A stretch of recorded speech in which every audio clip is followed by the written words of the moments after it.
Welcome back to the Stansbury Show. We're on Rock 106.9. We're also online at WRQK.com. If you are a Facebook fan of the radio station, you want to log into Facebook.com/Rock 106.9. As we have Officer Lamar Sharpe from the Canton Police Department live in studio with us. We're going to Facebook Live this so you guys can see him because, dude, you are a mammoth man. You are a mammoth man. I'm afraid of cops to begin with. Like, you pull over, yes, sir, no, sir is how I roll. But, dude, you are like 8 feet tall. You are a sight to be seen. How tall are you? I am like 6'4". Look at your arms, though. I mean, dude, you're a big man. Yeah, see, I'm trying to see. Am I using my Barry White voice? Yo, dude, you got it smooth. Barry White voice. Because everybody that knows me knows that I'm the biggest jokester in the world. Yeah, you have been. You'll be fearful, and then you'll be laughing so hard. You'll be like, what happened? So one of the reasons we wanted to bring you in here, I was made aware of you through Matt Fantone, who does the program with me, and he said to me about a week ago, he's like, we got to get on this guy, man. It's a positive cop story. It's here locally. He's going to be on Ellen any day now, and we don't want to get scooped on this. And so I got a little hipper to you. I checked out your Twitter account. We're now friends on Facebook, you and I. And you are out there doing very positive things in the community, and I think right now, no matter what your side politically is, everybody can agree that community and police relations has taken a major hit in the last 24 months, and it's on a little bit of all of us to help make that better. Yes, it has. Yeah, it's insane right now, and I think part of the thing is we have to do something a little bit different. What we're doing, I believe, is fine, but a lot of times people don't take notice and really pay attention to what we're doing. So sometimes you have to take another route and do something just a little bit different. Yeah, I know it's been one of the things that, you don't want to put it in anybody's face. You don't want to be like, hey, I'm doing something great over here. Look at me, look at me, look at me. But at the same time, you have to, paint the picture of especially with the Canton Police Department and the community outreach that they're doing, it does deserve some light. And if you're not shining that light on it, nobody's going to. I guess what made you make the decision to start posting stuff on Facebook, Instagram, and Twitter? What was it that made you do that? Well, it came to a point where this is stuff I've been doing. I've been doing this stuff. Not to the highest levels I've been doing it now, but I've been doing it. But right. The thing is that people see, they like, well, cops are this, cops are that. Well, I say, you know what? I had to make a decision. I have to start showing people what it is that I'm doing. And I say, somebody actually told me, she said, show the world what you're doing. So, because now that's going to change some eyes, it's going to change some hearts. So I made that decision. I thought I was going to get in trouble.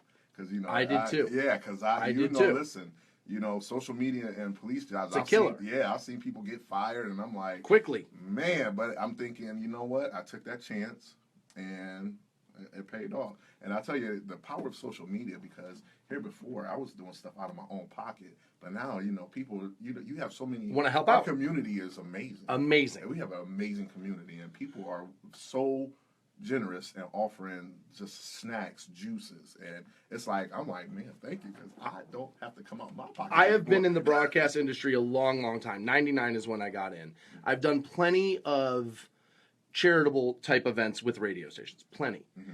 And when I got down here, we do this thing every year. It's called Long Haul Against Hunger. And every year around the holiday season, every radio station does Let's Feed the less fortunate people. The turnout down here has been better for that event than anything similar I did up north in Cleveland. This community really has a vested interest in taking care of one another. It's impressive here. Yes. Oh, yes. It is. And I see when I'm working Sunday mornings, you will be amazed at how many homeless people you see walking downtown to go get the breakfast. Yes. Right, Refuge of Hope, man. I mean, that is Refuge of Hope. They feed people. Yeah. I think it was something like 8,000 meals this past month in July. Yeah, it's a lot. Yes. And I mean, it's the community that supports the organizations like that. It's the community that supports, all these different events that we have going on. You keep mentioning the things you do. Be specific about that. Tell people, who might not have an idea of what Officer Sharpe means to community. What are you doing on a daily basis? Well, on a daily basis, I mean, right now I'll pretty much work the southeast and a little portion of the northeast end. The hardest part for me is, like, we're short, and I'm constantly going call to call. So I try to, do what I can in between the calls, and sometimes I get so busy, I have to like wait until after work when I'm completely off the shift. Right. To go and see the kids because some of the kids I'll be driving by, they be like, Officer Sharpe, and I'll be like, I'll be back. I gotta go bust a perk. I gotta go handle a call real quick. Gotta handle something. Yeah, and then I run out of time. So then I try to go on my off time, and it's like, but here's the thing, I wear many hats. I'm a husband, I'm a father. I said, I coach football at Glen Oak High School. Right on. Good for you. Yeah, so I have many hats. So it's kind of like I run out of time. But if I had a position where I could do it all the time, I could touch the whole community. Yes, you could. I would love that. But I want to touch on something that you are doing to benefit the community, and you're doing a book bag promotion where you're looking to fill book bags and pass them out to children in need. Can I hear a little bit more about that? Yes.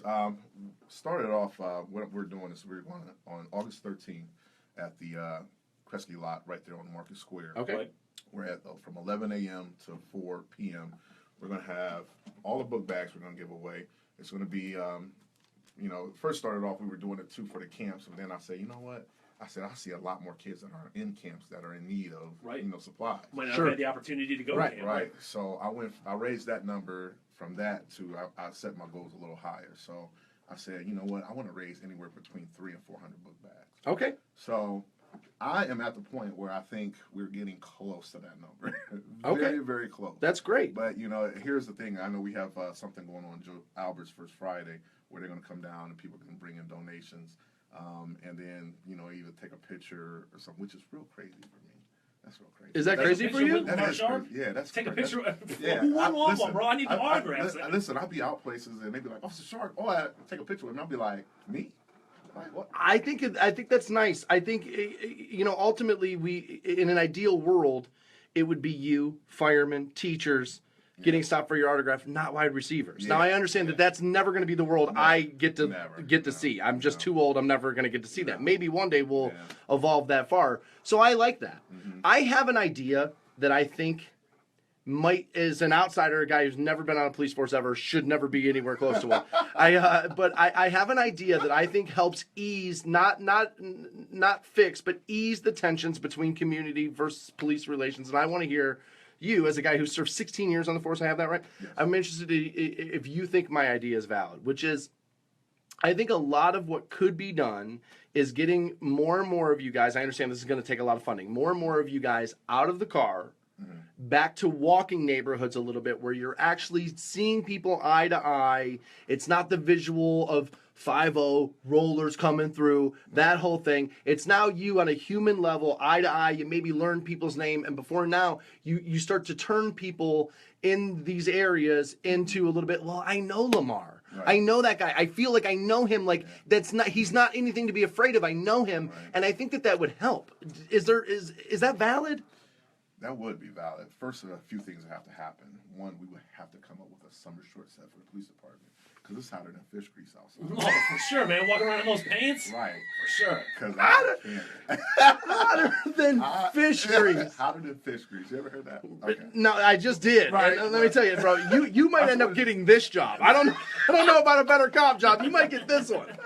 Well, but that would be, and that's a little what I do is I get out my cruiser and I'm gonna tell you, by the end of the day, it's like my uniform is stuck to me. But I bet, yeah. Especially right now, it's hot. But it is good. But the thing is it is the funding. We don't have funding for I know it is. A lot of things, and that's the problem. But if we can get the funding. I think right now a lot of things that we're doing right now, we're going to actually be at that level. We're going to be an elite city.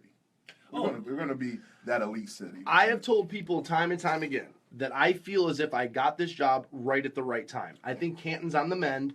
Mm-hmm. It got a little bit of a kick in the balls, a handful of years back, like a lot of Ohio cities. And people in Youngstown really get mad at me when I say this. But what I have been very proud of is that Canton refuses to become Youngstown. Right. Like, it refuses to slide. Right. And they try things. Hall of Fame Village is going to be massive for this place. Huge. It's going to be huge for this place.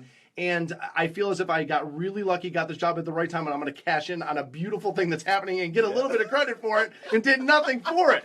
You know what I mean? Right. Typical white dude, just taking credit for everything. Didn't do it. Didn't do a damn thing. I have to head to a break here. Do you have enough time to come back and join us again a little bit more? I'm not done with you. I find you to be a very interesting guy. I have plenty of time. We'll have more time with Lamar Sharpe next on the Stansbury Show. On Rock 106. You guys. We were listening to y'all earlier today. I was like, oh my goodness. What did I get myself into? What did I get myself I said, into? I'm going to fit in well. Well, this last ratings period out, so we feel like we got a pretty decent listenership in Canton. Oh, yeah. And I know who are going to be interested in this story, in the, police community relations. I feel like that's something that a lot of our audience wants. So. Good.